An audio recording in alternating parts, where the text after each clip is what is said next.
Hi, everyone. My name is Melina Lewis. I'm a writer, yoga teacher, mum. I do a bit of marketing and a bunch of other stuff. And in that way, I suppose I keep busy, but I also then have multiple streams of income. And what I found in these crazy times now is that having multiple streams of income has been fantastic in ensuring that I do actually have an income. And this got me thinking about how many people may have lost their jobs or found that their businesses or companies are reduced to a very small income. And perhaps that there is something in sharing with people about businesses or individuals or entrepreneurs who have multiple streams of income. And I realized I know quite a few people, one of them being Hayley Sue Buchanan, who we'll be speaking to shortly, who has multiple streams of income, and how they do that, how they juggle that, and how they started. And that may inspire yourself or someone like you to actually start their own business and their own ventures.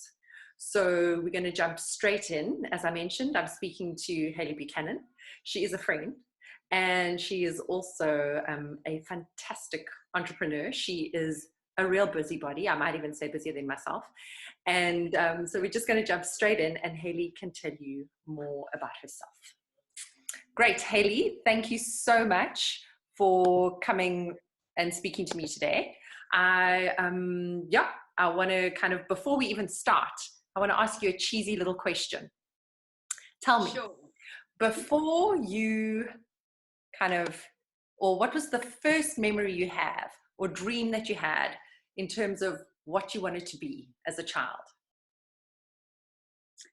Well, hello everybody, and thanks Mel for hosting this awesome little Zoom. And sure, my first dream that I had, well, if I think about it, I know when you asked me this question, I said marine biologist, and that was always on my list. But what was, I think, always part of my dream was to be a performer and a events, something along those lines, in events, performing, organizing events, doing that kind of thing. Wow. Okay, cool. So you were the kid that was always dressing up in your mom's clothes and putting on a show at the Sunday Braai. Yep, always. My parents were part of Round Table, which is, an organization, and they used to host a cabaret show. I think it was once every 2 years or something. And then after the show was over on the Sunday, the kids would all come together and we'd all be having a braai, and the kids would perform the show that the adults had done. Right. And yes, that's one of my favorite memories. And I mean, I think that was from when I was like 7, 8 years old. Okay, brilliant, fantastic. Okay, so let's see how that initial dream has panned out. So Hayley, can you just tell us a little bit about yourself and what you are up to at the moment? There's so much to say about myself, as we discovered the other day, that I've done so much in my life along many different lines and avenues. I'm not scared to try anything new. And so my main focus now is holistic health, wellness, self-development, helping other people develop themselves, right. Mindset. But yes, so I have done a lot, been in the event space. I actually studied hotel management first. Right. And I did that for the events part, but never actually ended up doing that except on a short practical year. I actually moved to the UK to be a chef and ended up finding a healing center. And that is where the journey really began for me. Was I then learned to meditate, and I eventually gave up the chef job and got a job at the healing center, and I was her understudy for everything that she taught. She taught me as part of my pay. So Wow. that was the beginning of the natural healing self journey. Brilliant. Brilliant, brilliant, brilliant. Okay, cool. And so, I mean, I suppose that really answers in terms of what eventually, so you obviously started in an apprentice type of role where you were learning from your teacher. And then what drove you to eventually kind of work for yourself? So when I came back from the UK, I moved back to Botswana. That's where my family was. And so that was 1999. Remember, that was very long ago. People didn't know about Reiki and energy healing, and I was quite the witch. when I moved to Botswana, and so a friend of mine owned a beauty salon, and she said to me I could rent the room and do my crystals and healing practice, which didn't go so well because there weren't enough people that knew what it was about to sustain and to make enough money for me. So she said to me, why don't you do beauty therapy? So I was like, oh, okay, that goes quite nicely. I, get to learn more about the body. And so the journey in beauty began, and finding out more about the body. And 2 years later, I opened my own salon. Boom, just like that. Just like that. Fantastic. So, okay. yeah, I learned everything I needed to learn from two amazing women in two different salons, and just realized that I couldn't work for somebody else. I was 21 at the time, and I just knew that I needed to move out into my own space because I had a very different way of seeing things and doing things. So yeah, at the age of 22, I opened my first salon. Fantastic. Okay. And in doing so, I mean, which, was, obviously just the other day looking at you. But in doing so, did you feel like there was anything that you needed to do before you could do that? How did you, it's 22, just start your own salon? So in terms of what are you asking?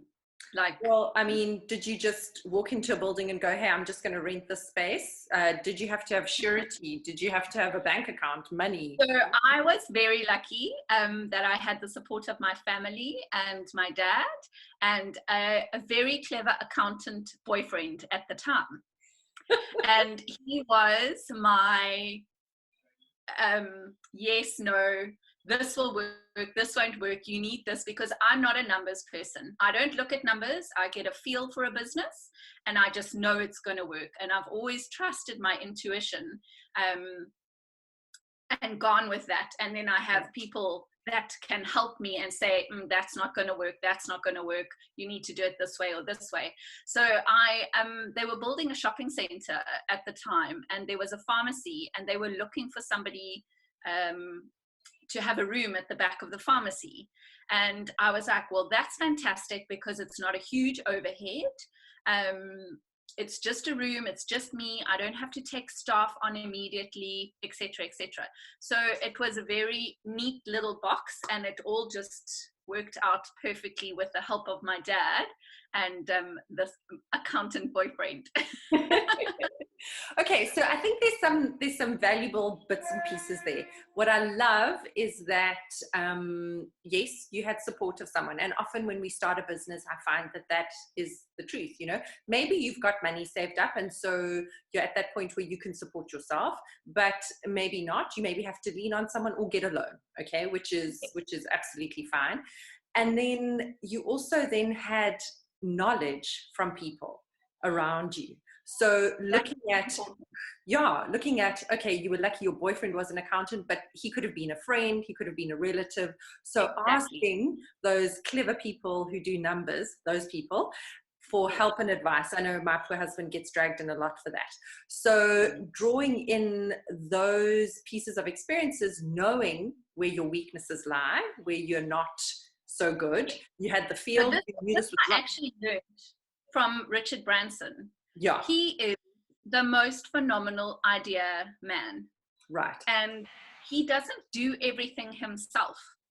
He has the idea, he knows what it should look like, then he gets the people that can do the job to get it where he sees it going, Right. to run with it.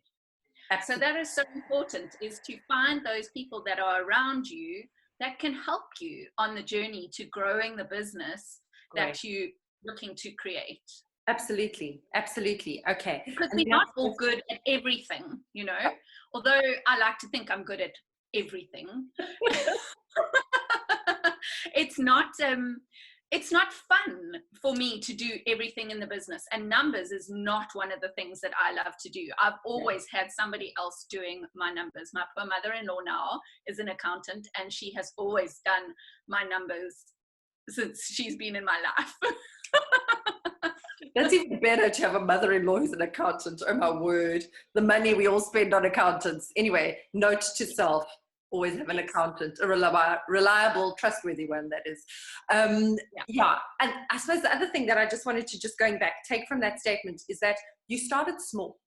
So you didn't go and say, wow, I need to have a beautiful big salon in the winelands, you know, or whatever it is, or out in a game farm in Botswana. You started with a room in the back of a pharmacy, which actually I think is a brilliant place, because people come to pharmacies when they are unwell. And so I think that there is something really good in that insight, in being able to say, start small, start teeny tiny, and then from there grow. And I'm sure your business grew from there. Absolutely. A year later, I opened in the shopping center. Right. And I'm just trying to remember.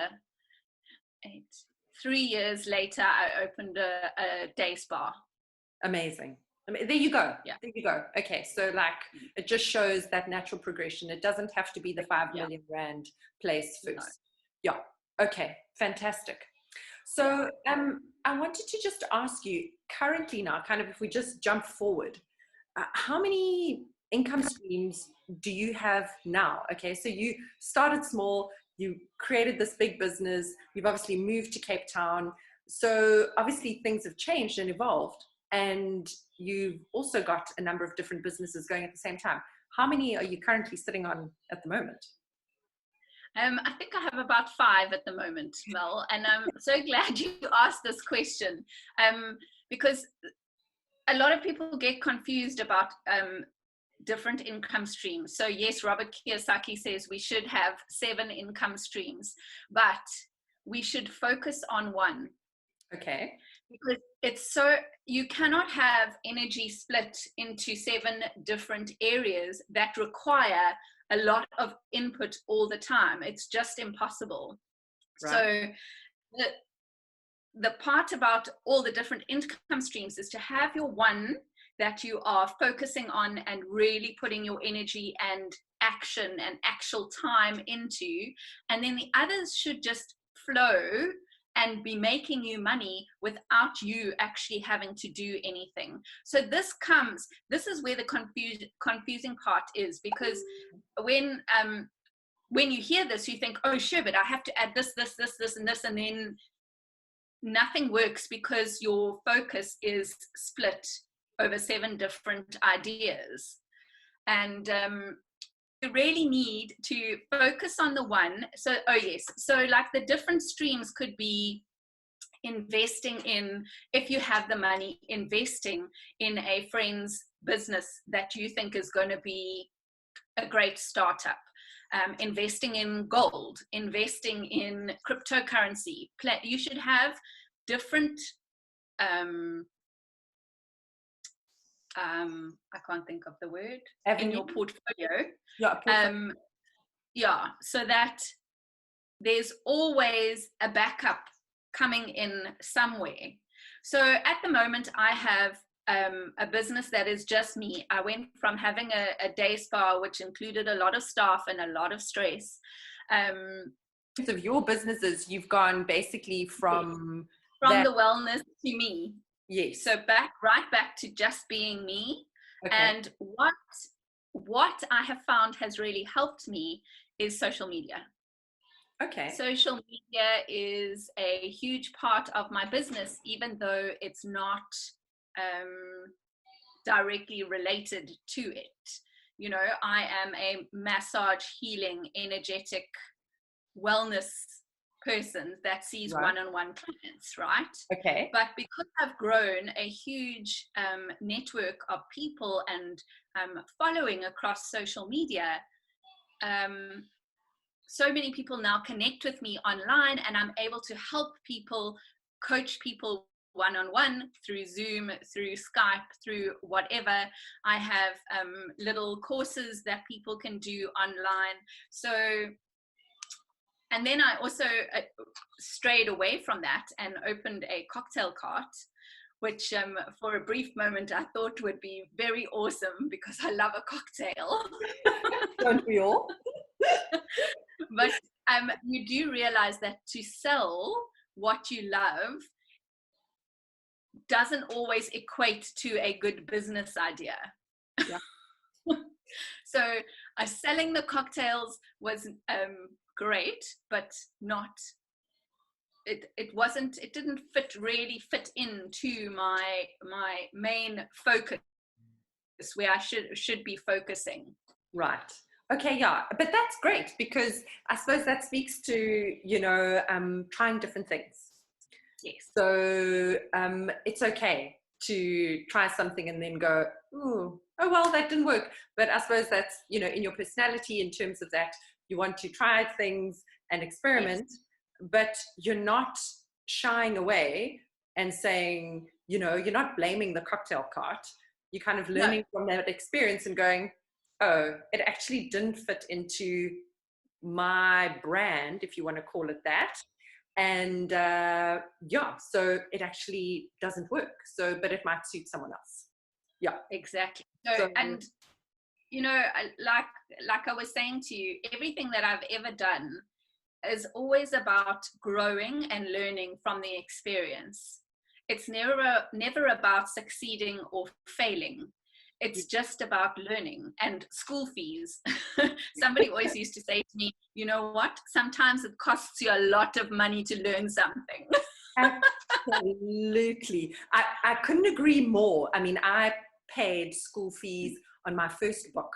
I had decided that trying to get my book online was going to be very difficult and very complicated. People were talking rubbish on the internet, and I should get a fancy American company that does this to get my book online. And I paid in US dollars with South African rand. And it was... I know, I taught myself very quickly after that how to do it myself. But it was a great... It's not a failure. That's not a failure. It was a lesson well learned. Absolutely. And, so many people go, oh, but I'm so ashamed that my business has failed. And I mean, like when I closed my salon, I didn't actually sell it. I didn't sell the day spa. I sold everything in it, but I never sold the business as a whole. And a few people said to me, oh, are you so sad and that you weren't able to sell it? And isn't it a bit of a failure? And I said, no, it's what I wanted. I wanted to close it. It was done in my life. I had moved into a different phase, and I had learned and grown so much. I'd actually outgrown the business. Wow. So it was never, so that's how I like to see it, because if you start to see yourself as, oh, I'm such a failure because I couldn't make this business work, your mindset is not in the right place then. That's it. And moving into another business, you pulling that energy and that negativity into the next business. And you always have that fear in the back of your mind that I failed at that one, therefore I'm going to fail at this one. Absolutely. Absolutely. And I suppose that goes for people also who leave their jobs, yes. and they kind of go, oh, if I move to that job or that thing, it'll be better. And I suppose the opportunity in that is often just to go, okay, wait, it's time to think about what hasn't worked here. How can I deal with it? And then move on. Yeah. Exactly. Exactly. Cool. So in terms of, I mean, you've got all these businesses you've spoken about. Obviously, just to clarify, your main business is around healing, health work, etc., and then pulling in your income streams from different other things, possibly investments, possibly in other businesses or other elements of that. So if I may be so bold, you do a lot of health and healing, and so then you use products, and then those products you could sell, and then that could be an income stream for you, right? So you really aren't allowed to touch anybody now in COVID-19, but you can at least sell someone the product online. So that's exactly it. I've just added a new stream of doTERRA essential oils. Yeah. And it's a network marketing business, an MLM, if you like. And I love this business model because what I find in my business of being a massage healing person, I exchange my time and me for money. Therefore, I only have so many hours in a day that I can make money. And I only have two hands that cannot work longer than literally seeing maybe 4 or 5 clients a day, and then I'm exhausted. So finding network marketing has been such an eye-opener and so freeing in the fact that I can build a passive income and have and leverage other people's time that helps me. So and it helps everybody within the entire model. So yeah, so that is one of the things that I'm doing at the moment is the network marketing. Brilliant. With doTERRA, which fits within my brand. Brilliant. That's great. So, I mean, that just to go back to that thing of you have now got your core business, but you're pulling in a different income stream through a different model, which adds to that business. Your energy is still focused, but you can now leverage, as you say, off other people. Fantastic. Great. So obviously you've got all these things going on.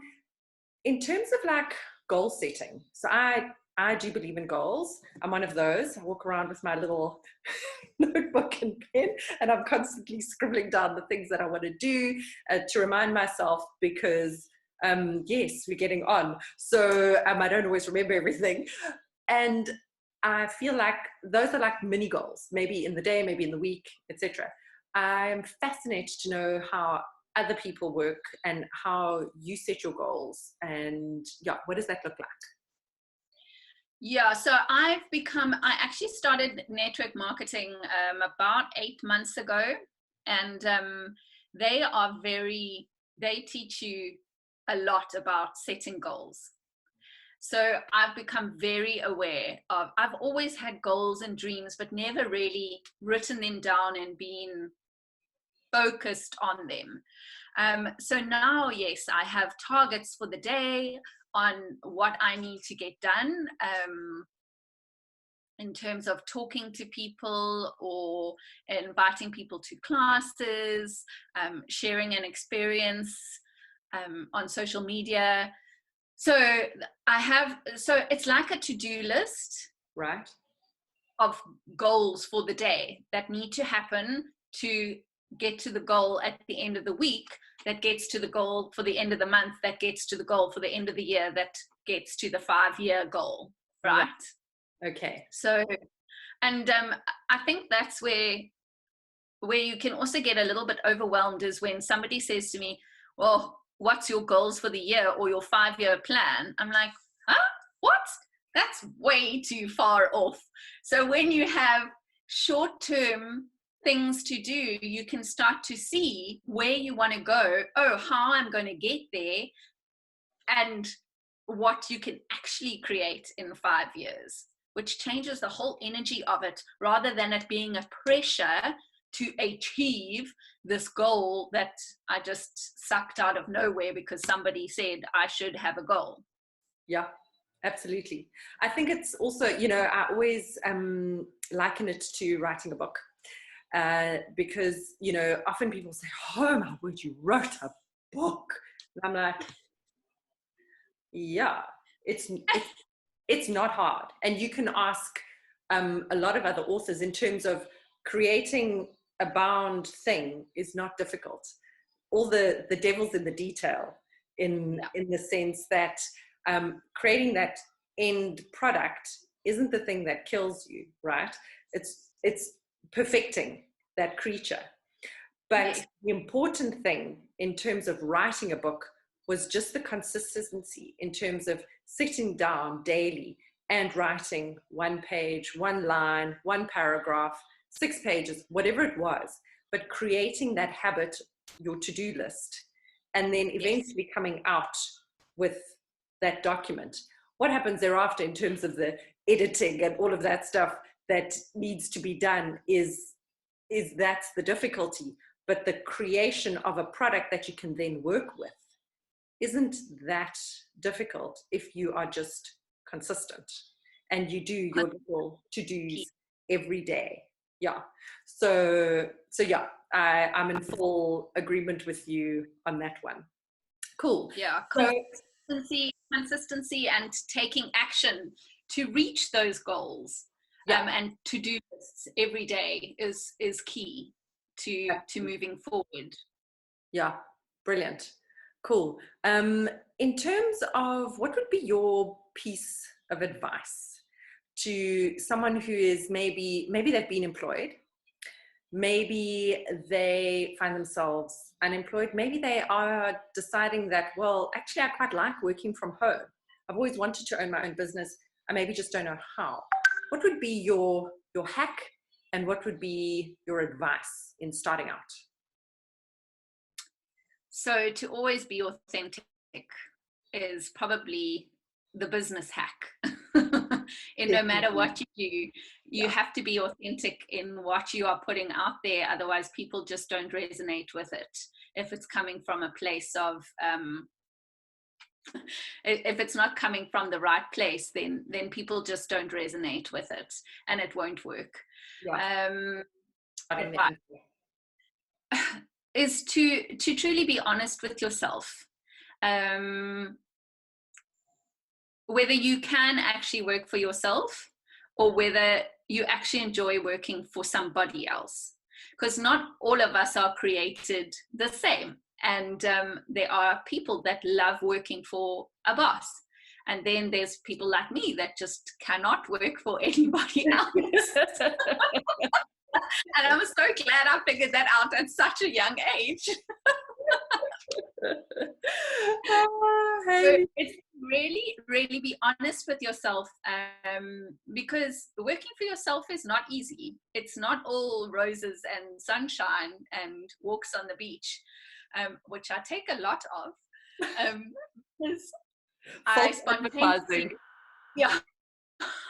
I spontaneously like to work through my day. I do have a kind of set plan what I need to get through, but if the day is lovely, I'm going to take a walk on the beach or have a swim.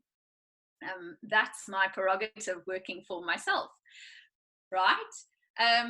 Other advice, if you're going to start working for yourself, find what you really love and do that, because money will always follow happiness and joy.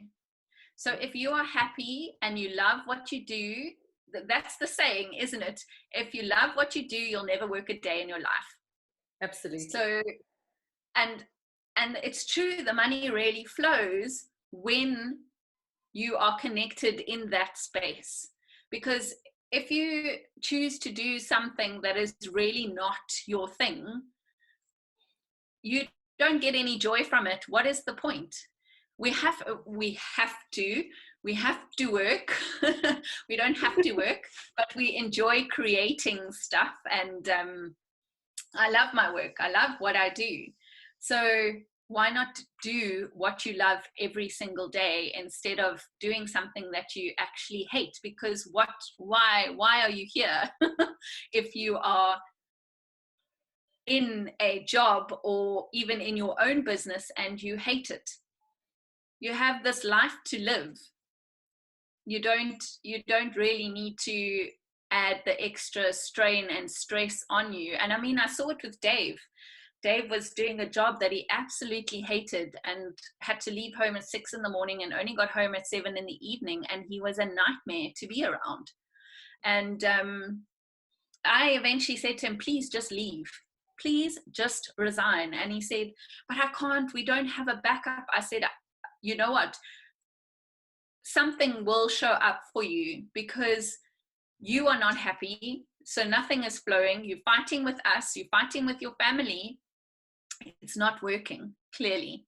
And him leaving that job was, yes, the most scariest thing when you rely on that income, but it opened a door that we never knew was possible. Yes, it took 10 months, and that's when we found network marketing, and he also now does network marketing. And somebody said to me the other day, Dave is so different. I was like, I know, right?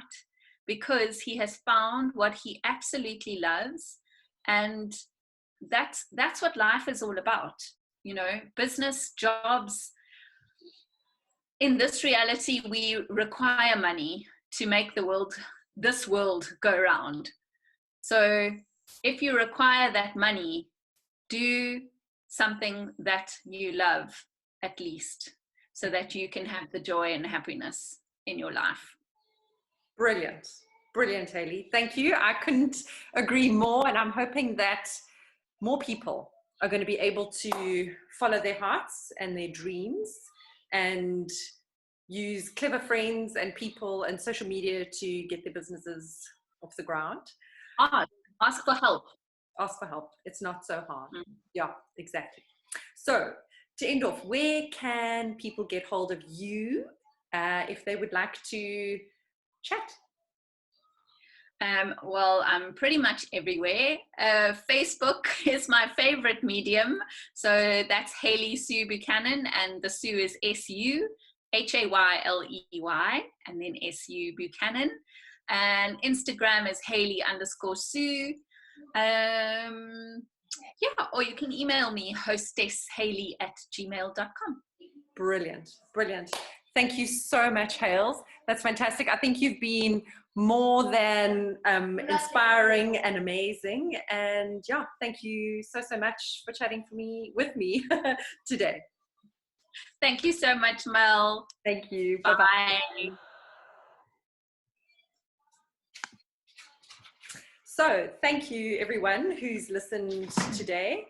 I just want to say thank you so much to Hayley for inspiring us and giving us a good chat and some fantastic insight, especially with regard to finding happiness and joy in your work. So just want to wish you a wonderful week. May you stay strong, happy, enthused, inspired, and forever hopeful. Believe in yourself. Namaste.